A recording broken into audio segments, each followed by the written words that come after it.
활동하자는 의미에서 좀 교육을 더 강화해보자 이런 컨셉으로 월 1회 이상의 교육을 좀 지향하고 있는데 그 가운데 좀 뭘 먼저 배치할까 하다가 이제 여기 공공북스에서 한 달에 한 번 주기로 미니 전시회를 하잖아요. 그래서 이미 이제 작가님, 박영신 작가님의 인터뷰 영상이 올라왔는데 어쨌든 전시회 같은 걸 하면 여러분들이 이제 지면이든 영상이든 인터뷰할 기회가 생기니까 좀 알아두면 더 멋지게 내 결과물을 뽑을 수 있지 않을까라고 해서 제가 하게 됐고요.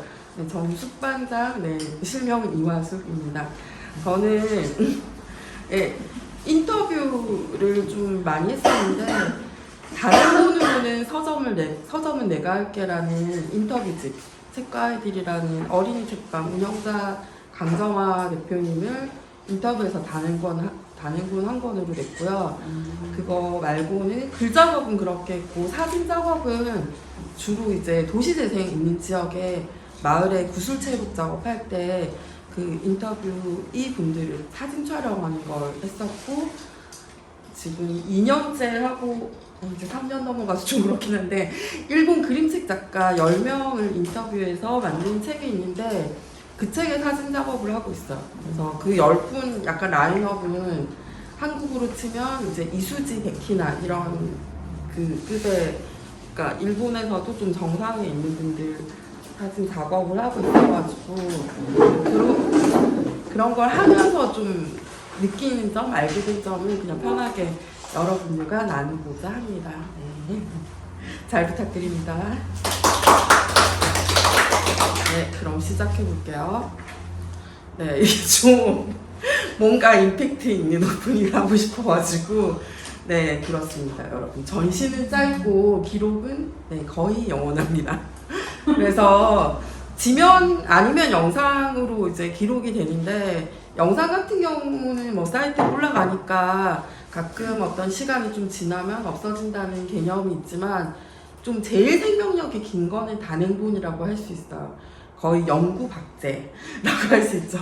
사실 영상도 올린 사이트에서 내려갈 수는 있지만 여러 사람들이 다운로드 받거나 재인용하기 때문에 어쨌든 한번 기록되면 이건 계속 가는 거다라고 생각이 돼요. 그래서 내가 소중하게 작업한 작품, 이것이 전시회라는 되게 한정된 기간에 대중들한테 소개되고 노출되는 거잖아요. 그래서 어떻게 보면 예술으로서의 완성도는 당연히 이런 원화 작품에 있겠지만 이 원화를 소개시켜주는 컨텐츠가 중요한 이유는 그게 굉장히 긴 시간 동안 여러분들과 함께 따라가기 때문이라고 생각이 듭니다. 그래서 그거를 잘 유념해 주시고 인터뷰 기회가 있다면 잘 준비해서 대응을 하시면 좋을 것 같습니다. 네, 제가 이제 인터뷰어로서 공부할 때 가장 큰 도움을 받은 책이자 지금 또 바이블처럼 참고하고 있는 책은 마음을 움직이는 인터뷰 특강이라는 이제 대한민국의 몇 안 되는 전문 인터뷰어, 그러니까 인터뷰를 직업으로 하시는 지승호 씨가 쓴 책인데요.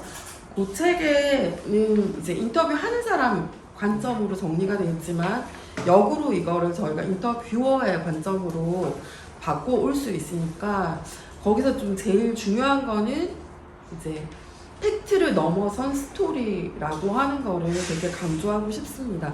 저희가 모이기 전에 이제 애연쌤이 저희 니스난 작가 노래도 틀어주시고 요즘에 하여튼 협회가 AI 열풍이 불고 있는 와중에 사실은 그렇기 때문에 이렇게 뭔가 팩트와 팩트를 단순 연결하는 작업은 이제 더 이상 크게 의미는 없고 대중의 마음을 움직이기가 좀 힘들어요. 그래서 약간 그런 거 있잖아요. 검색하면 다 나와. 이런 내용으로는 대중을 움직일 수가 없습니다. 그러면 예를 들면 나라는 뭐 조현 작가를 검색해서 나올 수 있는 팩트적인 요소가 있겠죠. 그걸 기본으로 깔고 인터뷰를 했을 때는 나만의 어떤 뭐 인생, 경험, 작품을 만들면서의 어떤 에피소드, 아니면은 뭐 성장하는 과정, 가정사적으로 어떤 뭐 경험이나 관계가 나의 지금 이런 작업에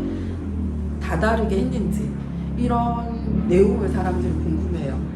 그래서 좀 저는 개인 취향이긴 하지만 이런 인터뷰 프로그램을 워낙 좋아해서 TV 예능도 주로 이제 뭐 옛날에 뭐 무릎팍 시절부터 시작해가지고 지금 유퀴즈까지 와 있는데, 그렇게 사람 한 명 앉혀놓고 이야기 시키는 프로그램 되게 좋아해요. 네네. 그래서 그런 이제 토크쇼에서 했던 얘기가 물론 일부는 구간 반복이 되지만 항상 새로운 어떤 내용이, 에피소드가 추가가 되잖아요. 그걸 또 대중들은 되게 관심 있어 하고, 또 그게 한 번 발굴된 어떤 얘기는 가지에 가지를 치고 또 재인용되고 새로운 매체에서 소개되고 이렇기 때문에 뭔가 나만의 스토리를 잘 만들어서 매체에 전달하는 거는 되게 중요하다고 생각이 듭니다. 그게 사람을 좀 매력적인 사람으로 만들 수가 있어요.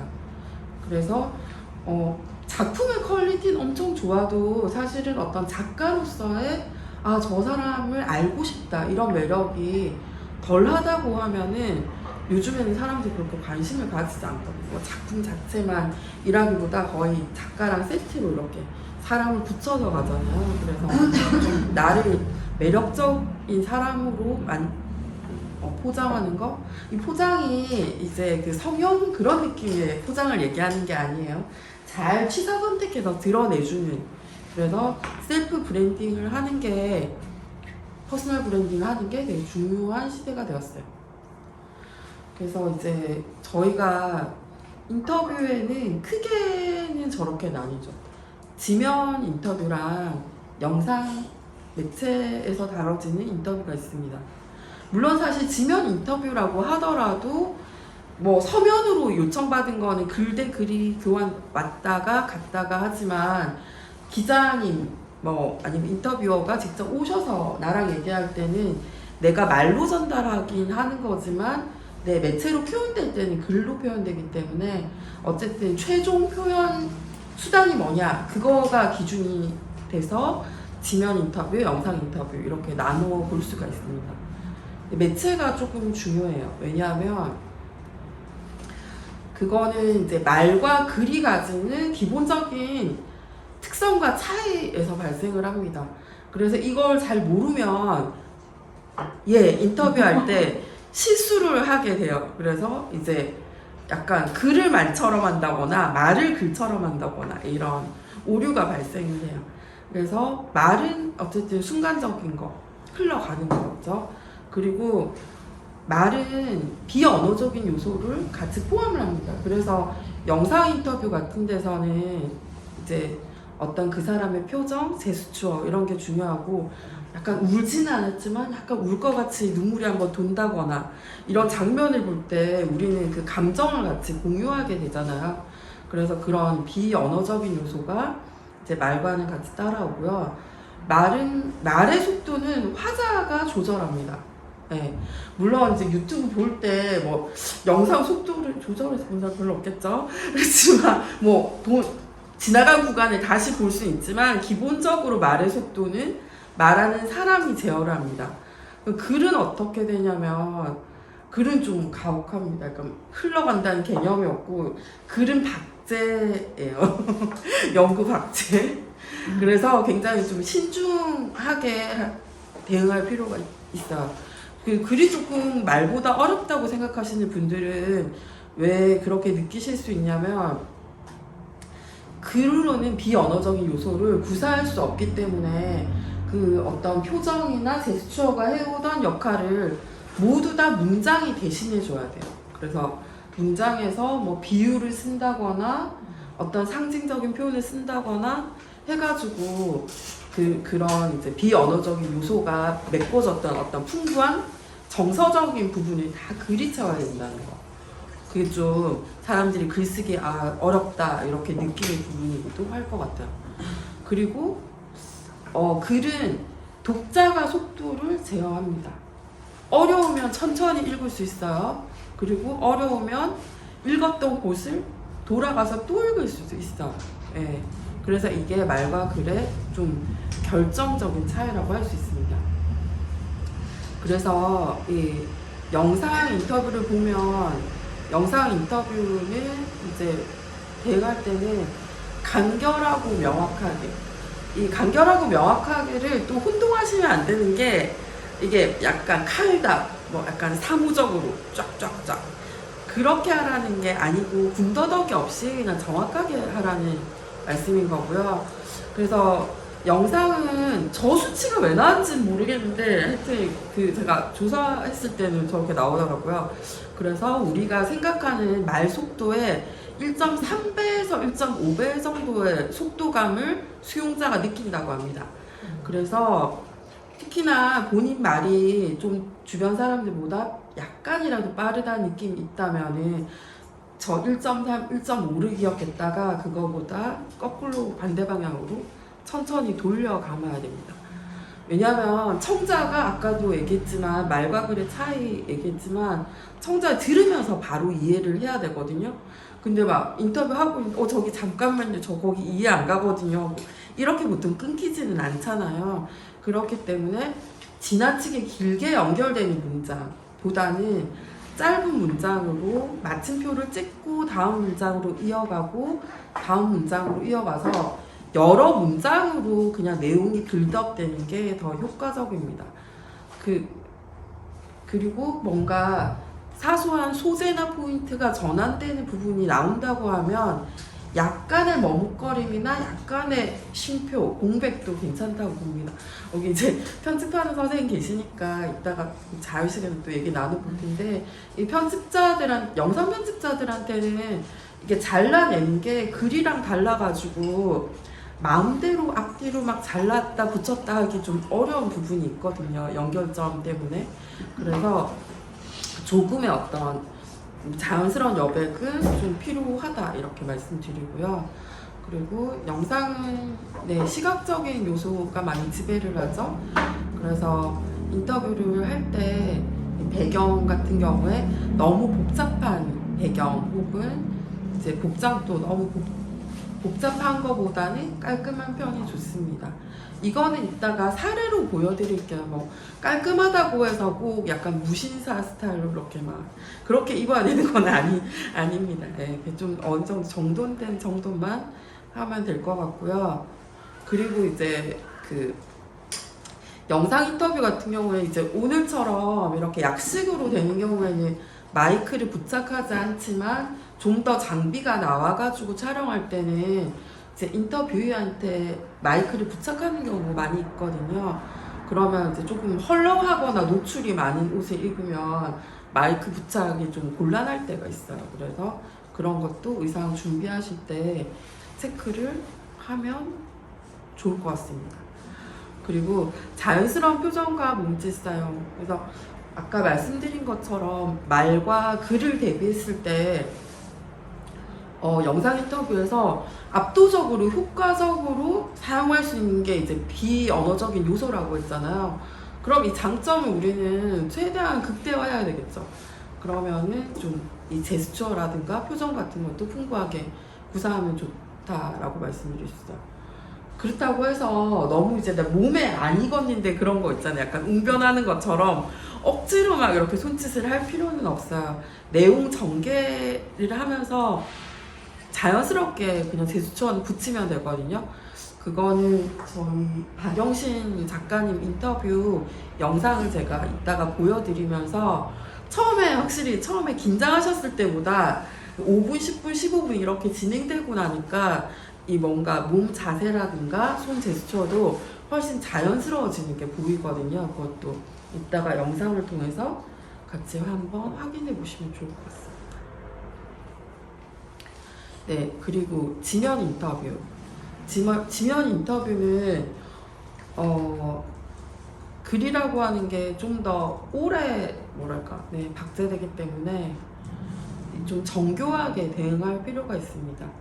그리고 글은 천천히 읽을 수 있고 많이 쓸 수 있기 때문에 말보다는 좀 심도 있는 표현이 가능해요. 그래서 영상 인터뷰 때는 좀 이렇게 가볍게 대응하면서 뭐 전시회 소개를 했다고 하면, 만약에 지면 인터뷰 기회가 있어서 말하게 된다고 하면 좀 내가 평소에 가졌던 내 작품에 대한 뭐 철학적인 배경이라든가 내가 하고 있는 어떤 장르, 매체적인 특성에 대해서 좀 본인이 생각하고 있는 방향성이라든가 그런 거를 굉장히 풍부하게 깊이 있게 구사할 수 있습니다. 그 깊이 있게 구사할 수 있다는 거는 네, 많이 준비를 또 그만큼 본인이 하고 있어야 되겠죠. 그리고 이게 상당히 좀 까다로울 수 있는데 편집 폭이 큽니다.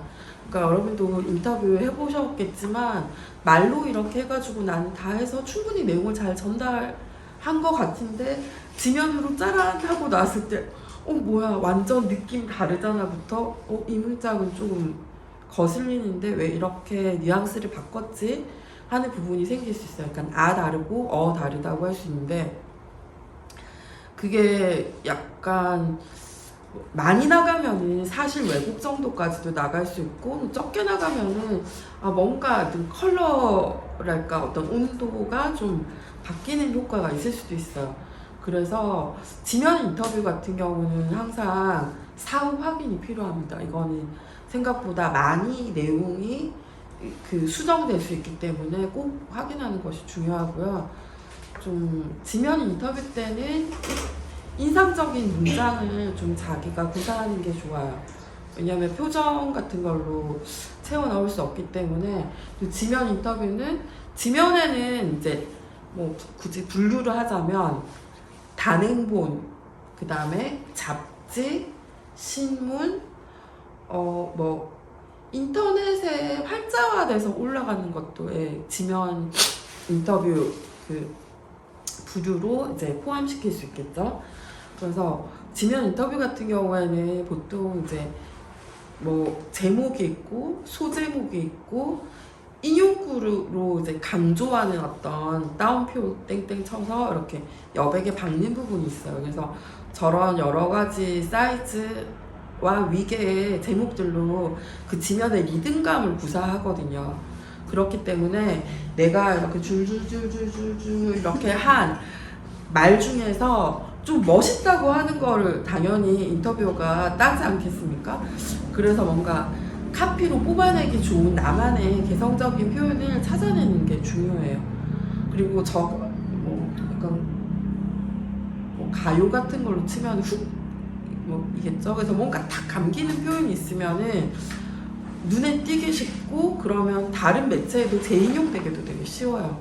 그래서 어떤 단어를 선택할 때 아니면 뭐 단어랑 단어를 연결해서 어떤 구절을 만들어낼 때 나만의 좀 인상적인 그런 구절을 만들어내는 게 중요합니다. 왜냐면 사실 우리가 다 이렇게 작가로 활동하고 있지만 뭐 분야별로 보자면 사진작가도 엄청나게 많을 것이고 서양화가 엄청나게 많을 것이고 뭐 동양화, 뭐 그래픽 디자이너 뭐 분야별로 엄청나게 많은 작가들이 활동하고 있을 거잖아요. 그러면은 그런 사람들의 작품에 관련된 여러 가지 텍스트, 워딩은 세상에 엄청나게 넘쳐날 거라고. 그럼 그 넘쳐나는 것 중에 물론 이제 작품의 탁월성으로 작품이 너무 우수해서 내가 아무 말을 붙이지 않아도 막 세상이 떠들썩하다면 제일 좋겠지만 그렇지 않고 이렇게 비슷비슷한 여러 창작자들 사이에서 내가 좀 더 주목을 받으려고 한다면 그런 사람들에게 좀 귀에 이렇게 딱 박히는 어떤 표현을 만들어낼 필요가 있다고 생각합니다. 그걸 옛날에는 사실 평론가들이 많이 했어요. 평론가들이 지금보다 훨씬 더 좀 왕성하게 활동하고 좀 권력을 가지고 있었을 때. 근데 지금은 이제 사실 평론이라고 하는 게 힘이 엄청 거의 잃었고 그 평론보다는 작가의 그냥 셀프 평론, 어떻게 보면 셀프 홍보가 더 중요해졌거든요. 그렇기 때문에 뭐 내가 좋은 작품을 내면 모 평론가님께서 내 작품을 잘 해석해 주시겠지, 이런 시대는 조금 지나가고 있는 것 같아요. 그래서 제가 들었을 때는 요즘에 미술대학, 뭐 홍대, 서울대 이런 데서도 이제 신입생을 뽑을 때 그 굉장히 자기 작업을 언어화할 수 있느냐 없느냐 그 능력을 굉장히 많이 본다고 해요. 그래서 외려 이제 이런 회화 실력이 너무 딸려가지고 뭐 홍대 1학년생들이 막 그 화방에 과외 1학년 때 이제 과외 배우러 다닌다고 그런 얘기가 들릴 정도의 시대가 됐다는 거죠. 그래서 어쨌든 내 작품에 관해서 A부터 Z까지 내가 언어화하는 거는 지면 인터뷰든 영상 인터뷰든 그거는 제일 기본이라고 할 수 있어요. 그래서 이거를 다시 좀 시간 순서로 배열을 해보면은 이게 뭔가 왜 이렇게 좀 당구도 아니고 만들다가 이렇게 됐는데, 하여튼 크게 보면 전 단계, 본 단계, 후 단계가 있고, 저 전 단계에는 전전 단계가 있습니다. 보면은 네, 전전 단계. 전전 단계가 제가 약간 준비하다가 놓친 부분이었어요. 그래서 뭔가 준비를 다 해놓고 허전해가지고 갑자기 챗 GPT한테 물어봤어요. 이제 내가 해놓은 내용이랑 얘가 짜주는 내용이랑 얼마나 차이가 나냐고 물어보다가 크게 차이가 없더라고요. 그래서 그냥 그런가 하다가 갑자기 좀 그냥 이제 구어체로 근데 나 되게 별로 유명하지 않은 창작자인데 그러면 인터뷰 준비를 어떻게 해야 돼? 라고, 인터뷰할 기회가 별로 없을 것 같은데 어떻게 준비해야 돼? 라고 물어보니까 챗 GPT가 친절하게 알려줬습니다. 이 전전 단계에 대해서. 이 전 단계는 뭐냐면 섭외가 들어왔다는 전제하에부터 시작하는 시점이고, 저 전전 단계는 섭외가 들어오기 전에 이 황무지 단계라는 거죠. 그러면 가만히 있으면서 나 별로 안 유명하니까 인터뷰 뭐 들어오겠어? 이렇게 해가지고는 안 들어온다는 거죠. 그래서 자기 작품이랑 활동을 꾸준히 홍보를 하고 있어야 돼요. 네, 그래서 SNS 같은 곳에 좀 약간 정기적으로 작품을 올리고 내 활동을 소개하고 혹은 작품을 소개하는 활동, 이게 1번이고, 그 다음에 하나는 네트워킹.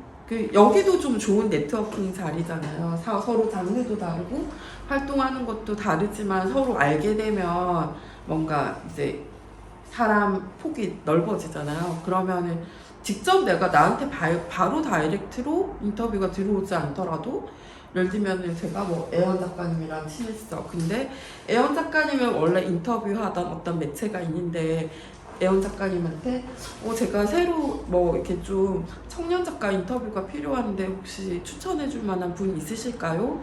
하면 추천해 주시겠죠, 친절하게. 그런 식으로 뭔가 어떻게 보면은 창작 자체는 본인이 혼자 감당한다는 느낌이 더 강할 수도 있겠지만, 그거를 이제 알리고 대중과 소통하고 이런 데서는 이제 주변에 동료가 필요하다는 거죠. 그래서 네트워킹을 뭔가 이런 창작자들이 네트워크가 될 만한 자리에 좀 가서 사람들을 좀 새로 사귀어 보는 것도 좋은 방법인 것 같습니다. 그래서 이런 좀 네트워크가 좋은 작가님이 오프닝을 할 때 그런 오프닝에 가서 뭐 전시회도 보고 그때 왔던 매체분들이랑 또 인사를 나누고 이런 것도 되게 중요해요. 그러니까 그럴 때 매체분들이 또 많이 오시거든요. 또 그런 걸 하라고 있는 날이기도 해서 챙겨가지고 가보시면 좋을 것 같고, 그 다음에 이제 물리적으로 대응할 수 있는 거는 보도자료 작성입니다. 그래서 개인 작가들은 좀 안 하시는 경우도 많은 걸로 알고 있어요. 이제 유명하거나 아니면 갤러리나 뭐 이렇게 단체나 협회 이런 데서만 좀 보도자료를 보내는 걸로 생각할 수도 있는데, 그렇지 않고 개인 작가들도 이 문화 쪽 담당하고 있는 지면이나 매체에 보도자료를 뿌리면 네, 취재 오실 수 있습니다. 그래서 좀 돈 드는 게 아니니까 예, 정성스럽게 작성했다가 한 번씩 뿌려주시면 좋을 것 같습니다. 네, 이거도 예, GPT한테 좀 노동을 시켰습니다. 예, 뭐 그냥 시킨 건 아니고요. 사실 저는 예전에 환경 기자 교실이라는 데 다닌 적 있어요. 옛날에 환경 분야에서 활동할 때. 그때 막 그 이제 뭐 조중동 한겨레 그 다음에 국민일보 되게 그 비중 있는 매체들 기자님들이 직접 오셔서 여러 강의를 해주셨는데 보도자료 작성하는 법도 그때 공부를 했었거든요. 약간 빨간 펜이라고 하는 숙제에서 검사받고 이런 것도 했었는데, 그래서 GPT한테 시켜보니까 이렇게 작성했는데 거의 배운 거에 거의 준하는 것 같습니다. 중요한 거는 이제 그 육하 원칙에 맞게 팩트가 들어갈 것, 그 다음에 분량 A4 한 장 정도 안에 주요 내용을 다 넣을 것. 그 다음에 여기도 조금 굵은 글씨로 강조하고 싶은 거를 눈에 띄게 해놨잖아요. 저런 거 필요합니다. 왜냐면 저 기자분들은 저런 종류의 보도자료가 수십 통씩 쌓이거든요. 그러면 휙휙휙 보고 그 중에서 고르는 거고, 원래 이제 아는 관계라고 하면은 그 관계성으로 픽이 되겠지만 그런 게 아니라 신규로 뚫고 들어간다고 하면 쉽게 눈에 띄어야 되는데, 그럴 때는 좀 강조점을 미리 가이드를 해주시는 게 좋습니다.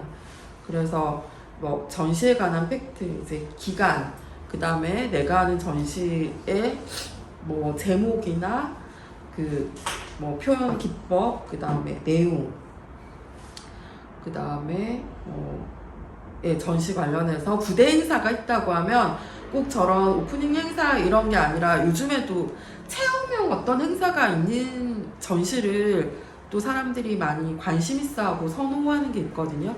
그래서 전시뿐만 아니라 이런저런 전시 관련해서 부대 행사가 있다고 하면 그것도 보도자료에 꼭 넣어주시면 좋을 것 같습니다. 그리고 자기 연락처랑 웹사이트, 그리고 요약된 자기소개 이렇게까지를 넣어서 거의 약간 밥을 떠먹여주는 거죠. 그리고 안 와도 거의 쓸 수 있게 쫙 이렇게 해서 보도자료를 보내주면, 네, 안 오시고 쓰는 분도 있고, 어떤 거는 이제 자기가 꼭 가보고 싶은 전시다 하면 오시는 경우도 있고, 네, 해서 이거는 기본적으로 뿌려주세요. 그리고 이제 본 단계예요. 그래서 본 단계에서 지면이나 영상 둘 다 공통사항인데요. 네, 시작 전에 한 15분, 최소 15분 정도 여유는 가지고 미팅 장소에 도착해서 워밍업을 해주세요. 워밍업은 비주얼 체크를 한번 하시고, 그 다음에 만약에 이제 자기가 해야 되는 대답이 있다고 하면 그 미리 약간 대본 같은 거를 써서 읽지는 않으시겠지만 컨닝 페이퍼를 만들어 가실 거잖아요. 그거를 소리내서 읽으면서 좀 긴장감도 좀 가라앉게 하고, 내 지금 성량, 그 다음에 속도 이런 거를 미리 사전에 체크해 두면은 훨씬 더 자연스럽게 응대할 수 있습니다. 그리고 바로바로 뭔가 필요할 때 참고할 수 있게 참고 자료를 구비를 하면 좋습니다. 그래서 지난번에 이렇게 박영신 작가님이 이렇게 소개할 때 내 작품에 이건 어디서 뭐 영감을 얻었어요 할 때 그런 게 긴장되면은 그런 고유명사 같은 게 잘 안 떠오를 수가 있거든요. 그래서 조그만한 좀 빳빳한 종이면 더 좋아요. 약간 방송인들이 쓰는 것 같은 그런 큐시트 같은 조금 빳빳한 종이에 이렇게 좀 잊어버리기 쉬운 어떤 고유명사라든가 내가 오늘 꼭 하고 싶었던 말의 어떤 포인트 이런 거를 간단한 메모 방식으로 해서 참고 자료를 몸 가까운 곳에 구비해 놓는 게 필요합니다. 그리고 아까 말씀드린 것처럼 팩트를 넘어선 스토리로 가야 되기 때문에 본인의 경험이나 에피소드 그런 걸 적절하게 잘 활용해서 인터뷰하시고, 네, 그래서 준비해 주시고, 사후에도 할 일이 있어요. 이거를 놓치는 경우가 많아요. 아싸, 인터뷰 됐네 이러고 아, 좋아 하고 이렇게 끝나면 안 됩니다. 그래서 인터뷰를 하고 나서는 그 내용 확인이 필요해요. 아까 말씀드렸던 것처럼 특히 지면 인터뷰 같은 경우에 오탈자부터 오류, 그 다음에 뭔가 내용의 뉘앙스가 잘못 전달된 거 이런 게 있을 수 있기 때문에 원고 검수가 필수입니다. 급하게 마감을 치는 기자나 인터뷰어분들도 있기 때문에 달라고 하면 조금 좀 당황해 하실 수도 있거든요. 근데 잘 구슬려서 가급적 받는 게 좋습니다. 나중에 돌이켜지지가 않아요. 어쨌든 지명 같은 경우에. 네. 그리고 이제 그래서 발행이 되었다. 그러면 발행된 다음에는 뭘 하면 좋으냐면, 발행된 다음에는 24시간 이내에 그 인터뷰어한테 감사 메시지를 보내는 게 중요합니다. 그러면 아마 내 마음에 쏙 박혀가지고 다음에 어떤 또 이상한 기회가 있더라도 기억이 좋게 나서 아, 저 조연 작가님 한번 다른 맥락으로 또 인터뷰를 해야 되겠군 이렇게 생각할 수 있습니다. 그래서 감사 메시지에 이제 인터뷰 기회를 주셔서 뭐 고맙고, 그 다음에 뭐 굳이 언급하자면 만약에 인터뷰어가 나도 몰랐던 나의 어떤 멋진 모습을 발굴시켜 준 게 있다고 하면 그런 걸 언급해 주면 그걸 좋아요. 그래서 당신으로 인해서 저도 업그레이드 됐습니다, 발전됐습니다의 뉘앙스를 풍겨주면 뭔가 대상화되는 관계가 아니라 서로 동료의식이 생겨요. 그래서 같이 성장해 나갈 수 있기 때문에 그런 종류의 감사 메시지를 표현하는 게 필요하고, 그 소셜 미디어에 공유를 하세요. 네. 사실은 이게 더 중요하다고 볼 수 있어요. 요즘에 매체 자체 영향력은 사실 그다지 크지 않기 때문에 그걸 내가 잘 고스란히 땡겨와가지고 내 채널, 내가 가지고 있는 소셜 미디어에 널리 공유하고, 네, 사람들한테 사랑하고 좋아요 받고 이런 게 필요합니다. 그 다음에 또 필요한 거는 사진 활용 요청을 좀 조심스럽겠지만 부탁드리는 게 좋아요. 그래서 대부분 지면 촬영할 때 뭐 여력이 별로 없는 경우에는 그냥 글 기자분이 오셔서 그냥 되게 그냥 나이브하게 이렇게 찍고 가시는 경우도 있지만, 전문적인 이제 영상이나 전문적인 사진 촬영 기자가 같이 따라와서 꽤 근사하게 나의 프로필을 찍어 주실 수도 있거든요. 그럼 그 사진은 다음에 내가 어떤 강연이나 뭐 아니면 내 전시에 리플렛을 만든다거나 이럴 때 활용하면 좋잖아요. 그래서 그럴 때 좀 부담스러워하지 마시고 그냥 정중하고 친절하게 사진이 너무 좋아서 저 다음에 꼭 쓰고 싶습니다, 출처를 밝히고 사용할 테니 혹시 뭐 실례지만 뭐 그 원본 파일을 받을 수 있겠습니까? 라고 그 요청을 해도 좋아요. 예. 크게 문제되지 않습니다. 예. 그리고 보통 다 그렇게 해서 많이 쓰세요. 그런 사진이 잘 나오지 않으니까. 예. 그래서 한 번 좋은 사진 만나고 그래도 한 10년 이상씩 쓰거든요. 그런 사진은 작가님들이. 그래서 그렇게 부탁을 하시면 될 것 같습니다. 이런 게 아까 되게 단순하게 압축화해서 전달드렸던 비언어적인 요소라고 하는 거예요. 그래서 이런 게 사실 영상 매체의 매력이라고 생각이 되어서 좀 이렇게 그 영상 인터뷰를 할 때 유창하게 해야 된다는 거에 대한 어떤 강박관념 이런 거를 좀 버리셔야 될 것 같아요. 진솔한 게 유창함보다 더 앞서예요, 항상. 그러니까 진정성이 있는 안유창함과 진정성이 없는 유창함, 이거는 당연히 진정성 있는 안유창함이 더 힘이 셉니다. 그래서 이 보면은 앞부분을 다시 돌려볼게요. 다른 거 작업을 하고 사실 이렇게 전시할 거라고는 생각을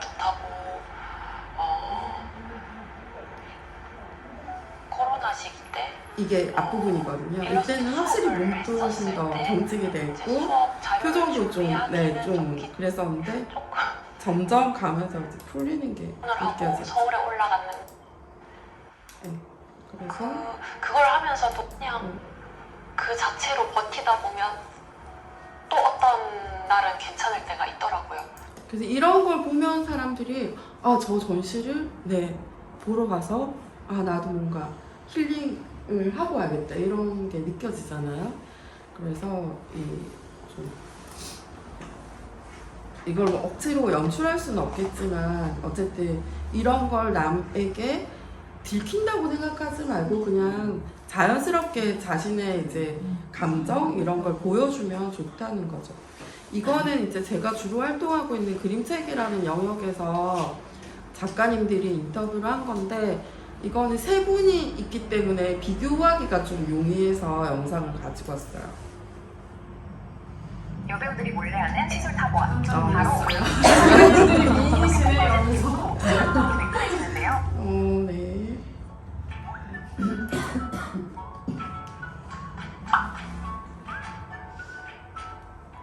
이건 뭐 작가 자체에 대해서는 아니고 이 작가님들한테 이런 공통 질문을 던진 영상이거든요. 안녕하세요. 강화도에 사는 그림책 작가 문승현입니다. 네, 저도 그게 제일 어려웠어요. 이 분들의 지금 의상이랑 시선 처리랑 배경, 그다음에 밝기 이런 거 한번 보시고요. 잘 안다고 생각하는 것도 옳지 않다고 생각해요. 저는 다행히 제가 좋아하는 주제나 또 표현하는 방식이 어린이 그림책하고 잘 맞았던 것 같아요. 그러니까 제가 좋아하는 거는 일상에 대한 찬미, 그리고 자연에 대한 경외, 또 행복한 결말, 좋은 결말이 굉장히 훌륭한 미학적 형식이라고 생각하거든요. 그리고 또 깍꿍놀이 같은 거. 저는 이런 걸 다 좋아하다 보니까 그렇게 책을 만들어가면서 아이들이 좋아하는 걸 조금씩 알게 됐어요. 예를 들면 뭐 그래서 자기만의 표현이 확실히 있잖아요. 그래서 아까 이게 어디였지?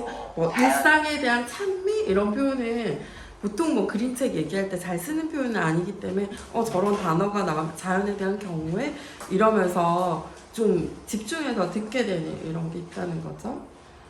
뭔가 잘 모르지만 약간 연륜이 있는 작가님 같았어요. 이분은 이제 다른 분 굉장히 또 목적이 없다면 다른 톤으로 이수지 작가님. 놀이의 목적이 있으면 더 이상 그것은 놀이가 아니고 마찬가지로 예술도 목적이 있다면 그건 예술이 아닌 것 같아요. 행위를 통해서 그 예술의 효과가 나오는 것이지 어떤 것을 이렇게 이끌어내겠다고 생각을 하고 목적의식을 갖고 예술 행위를 하는 사람은 제 생각에 없는 것 같고 그 안에서 오롯이 이렇게 정말 즐길 수 있기 때문에 사실은 그 예술이 의미가 있고 더 아름답고 그런 거거든요. 그러니까 그 작가가 그 안에 빠져 있을 때, 그러니까 사실 놀이와 예술은 거의 같은 단어라고 할 수 있겠죠. 놀이를 가장한 교육들이 되게 많잖아요. 놀이라고 포장되어 있지만 아이들은 다 알거든요. 그게 놀이군이라는 것을. 그래서 진짜 놀이와 가짜 놀이가 있다는 얘기도 하기도 하는데.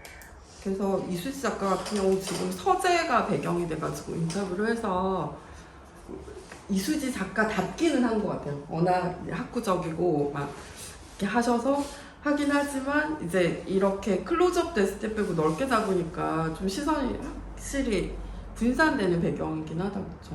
네.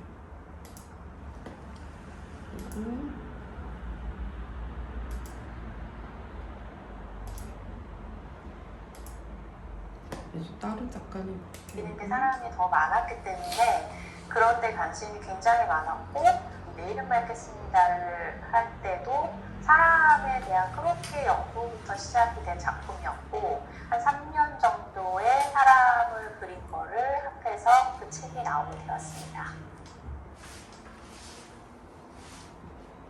저는 아까도 얘기했듯이 사람들의 행동에 굉장히 관심이 많아서 학교 다닐 때는 그렇게 사람을 많이 그릴 일이 별로 없었어요. 그래서 뭐 이런 배경은 이렇게 그 인터뷰어랑 자기가 협의해서 앉는 위치는 사실 바꿀 수가 있으니까 이 작가님 같은 경우도 만약에 조금 배경이 이거보다는 조금 깔끔한 거였으면 좀 좋았겠다는 약간 아쉬움이 남잖아요. 그래서 이렇게 말로 이어지는 인터뷰는 조금 정돈된 배경에서 하고 이렇게 서서 설명하거나 또 스케치식으로는 이 자기 작업 아틀리에를 편하게 보여줄 수 있으니까 그런 동선을 같이 협의해가지고 진행하는 게 조금 더 효과적일 수가 있어요.